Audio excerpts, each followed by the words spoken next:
할렐루야. 우리 옆 사람과 한 번 더 인사하겠습니다. 예수님 부활하셨습니다. 예수님 부활하셨습니다. 네, 오늘 고린도전서 15장 1절부터 11절 말씀으로 성경대로 사흘 만에 다시 살아나사 제목 가지고 주님 앞에 예배하겠습니다. 지난 주일은 여러분 종려주일이었죠. 종려주일. 예수님께서 예루살렘에 입성하셨을 때 사람들이 종려나무 가지를 가지고 호산나 외치며 예수님을 맞았던 종려주일이었고요. 지난 주간은 고난주간이었습니다. 그래서 금요일에 예수님께서 우리를 위해 대신해서 십자가에 못 박혀 죽으시고 3일 만에 다시 살아나셔서 오늘 무슨 주일이 된 거죠? 부활주일이 된 것입니다. 네, 여러분 예수님이 부활하심을 믿으시죠? 아멘. 네, 예수님은 부활하셨습니다. 여러분 예수님이 다시 사신 거예요. 기독교에서 예수님의 죽으심과 이 부활을 빼놓으면 여러분 그것은 기독교가 아닌 게 됩니다. 어느 하나라도 빼면 그것은 우리가 믿는 기독교가 아닌 것이 됩니다. 그래서 예수님의 십자가 죽으심과 부활은 우리 믿는 자들에게 너무나 중요하고 전부인 것과 마찬가지입니다. 이 말을 우리 삶에 적용을 해보면 기독교인인 우리는 예수님을 믿지 않는 사람들에게 예수님의 십자가 사건과 부활에 대해서 선포할 줄 알아야 된다는 것입니다. 그냥 내가 명목상 기독교인이라는 타이틀만 가지고 살아가는 것이 아니라 예수님의 십자가의 죽으심과 부활은 우리가 마땅히 전해야 될 복음이라는 사실입니다. 그래서 부활주일인 오늘 너무나 중요한 예수 그리스도의 부활에 대해서 함께 말씀을 나누겠습니다. 우리 1절 말씀 크게 한번 다 같이 읽어보겠습니다. 15장 1절 시작. 형제들아 내가 너희에게 전한 복음을 너희에게 알게 하노니 이는 너희가 받은 것이요 또 그 가운데 선 것이라. 아멘. 자, 오늘 본문은 바울이 고린도에 있는 성도들에게 전한 말씀이에요. 우리가 읽은 1절 말씀해 보니까 바울은 무엇을 전했다고 나오냐면 바로 복음을 전했다고 나와요. 복음. 그렇다면 복음은 뭘까요? 복음은 예수님께서 우리 죄를 위해 십자가에 못 박혀 죽으시고 부활하셔서 우리가 구원받게 된 사실이 바로 복음입니다. 여러분 이해하기 쉽게 뭐 더 붙이지 않고요. 예수님이 우리 죄를 짊어지시고 십자가에 못 박혀 죽으시고 다시 사신 것이 복음이란 사실이에요. 더 붙일 것도 없어요. 이게 바로 복음인 거예요. 그래서 우리가 구원받게 된 사실이 바로 복음입니다. 그래서 복음을 풀어서 해석하면요, 이 복음이 한자로 복음이잖아요. 그래서 이걸 해석하면 복된 소식이라는 거예요. 복된 소식. 영어로 굿뉴스, 좋은 소식이라는 것이죠. 우리 인생의 복된 소식이고 복음이고 굿뉴스인 것은 바로 예수님이 우리를 위해 죽으시고 다시 사셨다는 것입니다. 여러분 복음을 더 줄여서 말하면 예수 그리스도의 십자가와 부활이에요. 네, 그냥 딱 더 줄여서 말하면 예수 그리스도의 십자가와 부활, 십자가에서의 죽으심과 부활. 그러면 여기서 더 줄여서 말하면 뭘까요? 더 줄여서 말하면 바로 예수 그리스도예요. 예수 그리스도가 바로 복음이십니다. 사랑하는 여러분, 예수 그리스도가 나를 위해 죽으시고 다시 사신 부활의 복된 소식을 믿으시기 바랍니다. 예수님께서 이 복음을 우리에게 주시는데, 여러분 이 복된 소식을 나에게 주시는데 어떤 행위나 자격이 주어져야 되는 것일까요? 여러분 어떤 행위가 주어져야만이 그 복된 소식이 들리게 하시는 걸까요? 아니죠. 예수님을 믿으면 구원을 받게 되어 있어요. 그 복된 소식을 통해 구원을 받게 되었다는 거예요. 예수 그리스도의 십자가 대속과 부활을 믿으면 엄청난 일이 벌어지는데 어떤 일이냐? 죄인이었던 우리가 구원받아 의에 이르게 되는 엄청난 혜택이 주어진다는 사실이에요. 그래서 예수님께서 우리에게 주신 구원은 에베소서 2장 8절에 이렇게 나와 있습니다. 우리 화면 한번 함께 읽어보도록 하겠습니다. 시작. 너희는 그 은혜에 의하여 믿음으로 구원받았으니 이것은 너희에게서 난 것이 아니요 하나님의 선물이라. 아멘.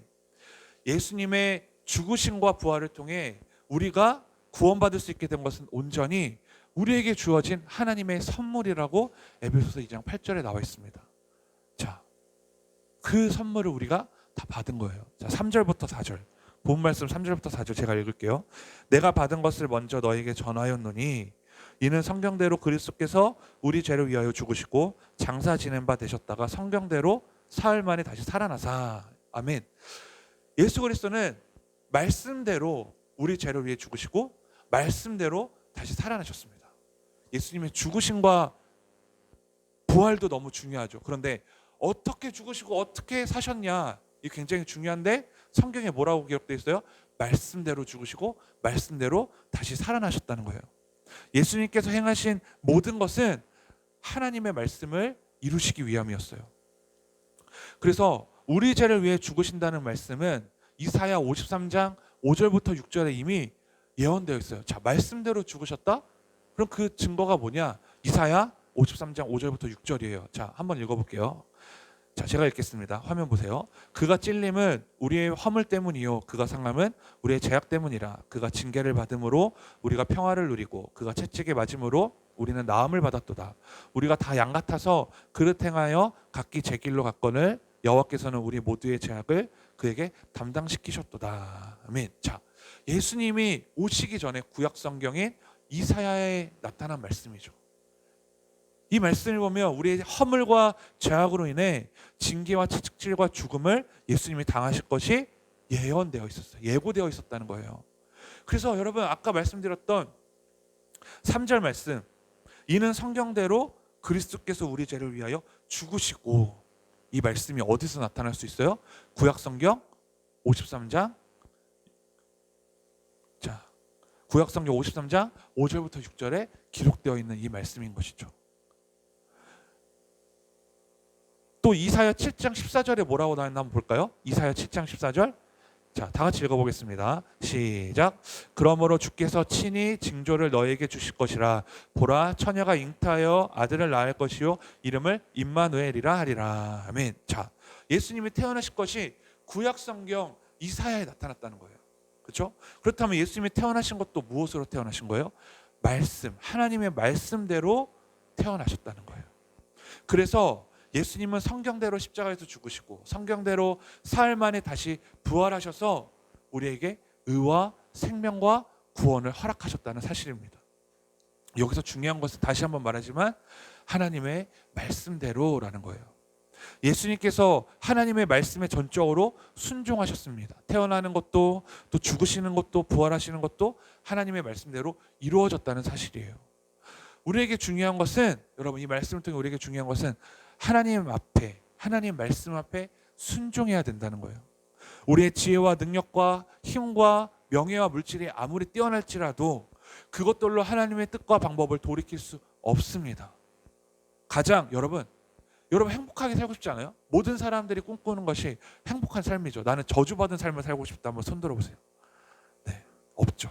있으면 큰일 납니다. 다 행복하게 살고 싶잖아요. 한번 생각해 볼까요? 가장 행복하게 사는 사람이 어떤 사람일까? 많이 가지고 부와 명예를 누리며 권력을 가지고 내 이름이 드러나는 삶? 그런 삶도 어느 정도 행복을 가져다 줄 수 있겠죠. 하지만 영원할 수가 없어요. 그 행복은요, 그 모든 것들을 잃었을 때 끝이 납니다. 그리고 그것들을 가졌다고 해서 모든 것을 다 이룰 수가 없어요. 왜냐하면 이 세상은 불가능한 일들이 더 많기 때문입니다. 내가 할 수 있는 일보다 내가 할 수 없는 것들이 찾아보면 더 많아요. 자연적인 재해, 그리고 전염병들, 그리고 우리가 살아가면서 내가 가진 물질로 해결할 수 없는 인간관계, 여러 가지 상황들, 그런 것들 앞에 놓여 있을 때 내가 가진 것으로 해결하려고 했지만 결국 하지 못할 때가 더 많았죠. 그래서 주저앉고 쓰러지고 넘어질 때가 더 많지 않았습니까? 여러분, 저는 이 말씀을 준비하면서 가장 행복하게 사는 사람은 내가 가진 것을 의지하는 사람이 아니라 하나님 말씀에 순종하는 사람이었어요. 하나님 말씀에 순종하는 사람. 비록 하나님 말씀에 순종하는 삶이 나를 억누르고 짓누르고 나에게 하지 못하는 일들이 더 많아서 나를 가둬두는 것 같지만, 그 안에서 정말 그 말씀의 진리를 따르고 그 말씀을 깨닫고 안다면요, 그 말씀 안에서 자유함을 누릴 수 있게 되어 있어요. 그리고 내가 힘이 들고 지치고 넘어지고 쓰러질 때, 여러분, 불가능이 없으신 하나님이 나와 함께 하신다는 것을 믿는다면 그것들이 두렵지가 않아요. 그것들이 두렵지가 않습니다. 가장 행복하게 사는 사람은 내가 가진 것을 의지하는 사람이 아니라 하나님 말씀에 순종하는 사람입니다. 한 가지 예로, 제가 꽁돈이 한 80만 원이 생겼어요. 지금 아니고요. 막 지금 저한테 밥 사달라고 하지 마세요. 지금 아니고 한 몇 개월 전에, 여러분 몰랐죠? 저 혼자 맛있는 거 사 먹으려고 아무한테도 말 안 했어요. 그 80만 원 돈이 저에게 굉장히 크잖아요. 근데 그 돈이 어느 순간 없어졌어요. 그 돈이 그냥 휙 사라졌어요. 어디로 사라진지 모르겠어요. 찾고 싶어요. 근데 다시 안 와요. 그렇죠? 그래, 그렇게 돼요. 그런데 하나님 말씀은요, 제가 한번 은혜 받았던 그 말씀은 영원해요. 제가 힘이 들고 지칠 때마다 그 말씀으로 위로받고 새 힘을 얻어 일어서서 다시 극복할 수 있었어요. 그것이 하나님을 믿는 사람의 특권이겠죠. 여러분, 내가 많이 가졌든 못 가졌든, 많이 누리든 못 누리든 하나님 말씀 앞에 순종하는 사람은 그 어떠한 감정과 상황과 환경에 주어진다 하더라도 하나님 말씀을 순종하기 때문에 두려움과 걱정보다는 믿음으로 소망 있는 삶을 살아갈 것입니다. 여기서 중요한 것은 믿음으로 소망 있는 사람이에요. 그 믿음 있는 소망 있는 삶을 잊어버리면 주저앉게 되어 있어요. 정말로. 하지만 여러분, 그 소망 있는 삶은요, 나에게 주어진 환경이 어떠하더라도 상관없어요. 여러분, 강한 보트 중에서도 여러분, 큰 보트는요, 어떤 파도가, 물론 뭐 태풍이나 해 이런 거 빼고요, 인간적으로 상식적으로 그냥 큰 파도가 와도요 두려워하지 않아요. 왜? 자기가 가진 큰 모터가 있기 때문이죠. 하지만 여러분, 그 노를 젓는 배는요, 조그만 파도에도요 두려울 거예요. 막 무서워가지고 괜히 나가가지고 내가 빠져 죽는 거 아니야, 이런 두려움이 있겠죠. 강한 모터가 어디서 나올까요? 나의 힘으로 나올 수 있을까요?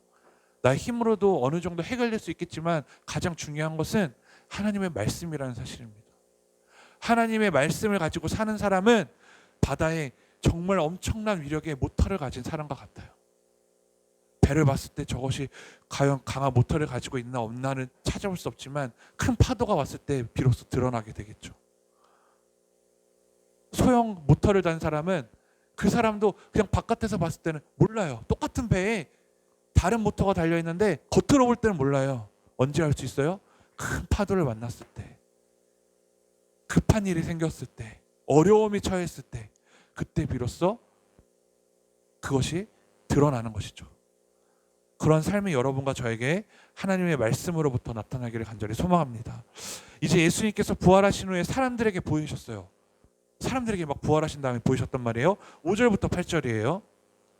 자, 읽겠습니다. 게바에게 보이시고 그 후에 12제자에게와 그 후에 500여 형제에게 일시에 보이셨나니 그 중에 지금까지 대다수는 살아있고 어떤 사람은 잠들었으며 그 후에 야고보에게 보이셨으며 그 후에 모든 사도에게와 맨 나중에 만삭되지 못하여 난 자 같은 내게도 보이셨느니라. 이렇게 나와 있습니다. 말씀 보면 예수님이 부활하신 후에 게바에게 나타나요. 게바 누구예요? 베드로죠. 베드로의 다른 이름이 바로 게바인데 게바에게 보이셨고 12제자에게 나타나셨어요. 언제요? 예수님 부활하신 다음에. 그리고 500명이 넘는 사람에게도 나타나셨고 야고보와 모든 사도와 그리고 만삭되어 나지 못한 자신에게 나타나셨는데 그 사람은 누구예요? 이 고린도전서의 저자인 바울이죠. 바울. 여러분, 예수님께서 부활하신 후에 사람들에게 나타나셨던 것은 무엇을 의미하냐? 첫 번째는 부활의 증인들이 있었다는 거예요. 그렇죠? 부활의 증인들이 있었다. 증인은 누구를 말합니까?